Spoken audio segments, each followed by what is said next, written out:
Code provided by Overload PR. The following video is not a pay for advertisement by Overload PR. The views in this video are mine and mine alone.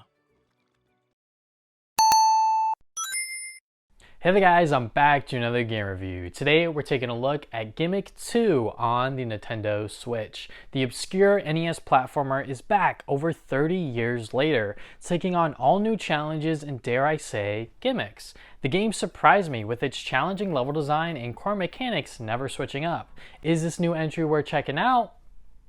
Let's talk about it. Gimmick originally released on the Famicom back in 1992. The game never saw a release outside of Japan and Scandinavia until the remaster launched in the summer of 2023. A year later, Gimmick 2 was announced and released this past month. Because it never made a huge splash in the West, I knew almost nothing about Gimmick before diving into its sequel. Everyone has seen this cute little green guy though, right? Gimmick 2 is a precise 2D platformer with puzzle elements. The journey from point A to point B is never straightforward. It's up to you to figure out how to unlock doors, defeat enemies, and overcome obstacles to advance. The little green guy, Yumataro, can jump and summon a star to throw at enemies, solve puzzles, or ride on it if you're precise enough. These are all the controls. There's no double jump, no run button, and no other special powers. You throw a star or you're jumping, and that's pretty much what you're going to be doing throughout the game's adventure.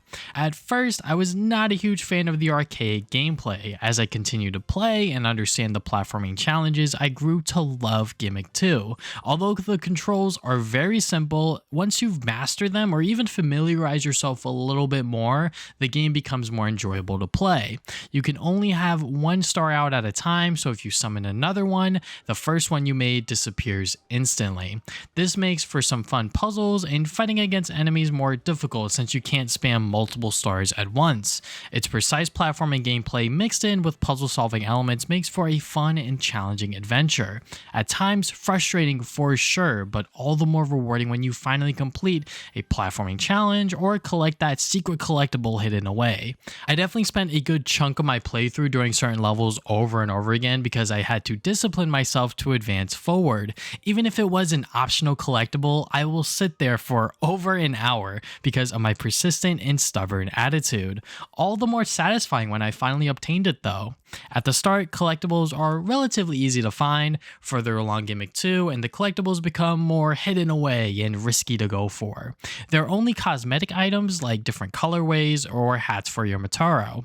You're not necessarily missing out on much if you decide to skip on finding them.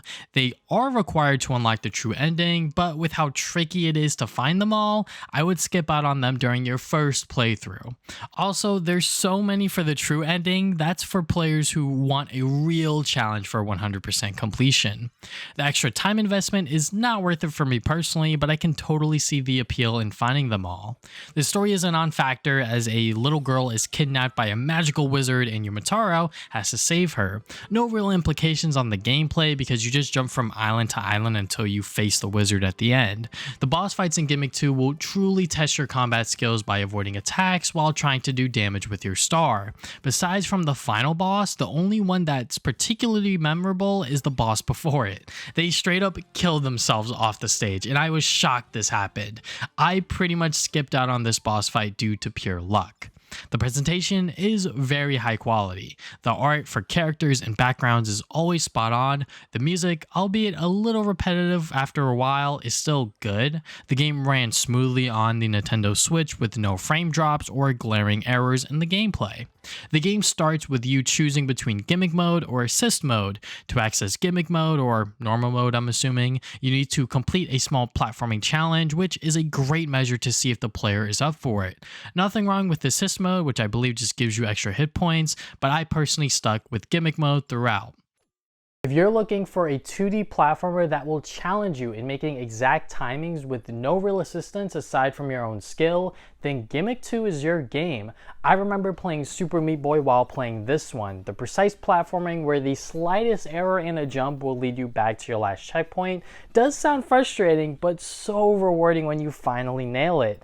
Players have finished this game in under 2 hours, but don't let that fool you. I personally took about 8 to finish the game, but that doesn't mean I'm terrible, I swear. Players are reporting in at 2 hours are likely Gimmick players who played the first game numerous times. As a brand new player, I still had so much fun with the sequel. For $25, it would have been hard to recommend if it was an easy 2-hour adventure, but its tough challenges mixed in with a ton of collectibles, you will get your mileage here. It will be rage-inducing, but this is a 2D platformer that's easy to play but hard to master. Thank you once again to Overload PR for giving me code for this game, and thank you for watching this video. I hope you guys enjoyed. If you guys want more videos like this, be sure to hit the like button and subscribe. Put new videos up on Saturdays. You can follow me on social media at TV Sonic Gaming on pretty much everything: Facebook, Twitter, Instagram, TikTok.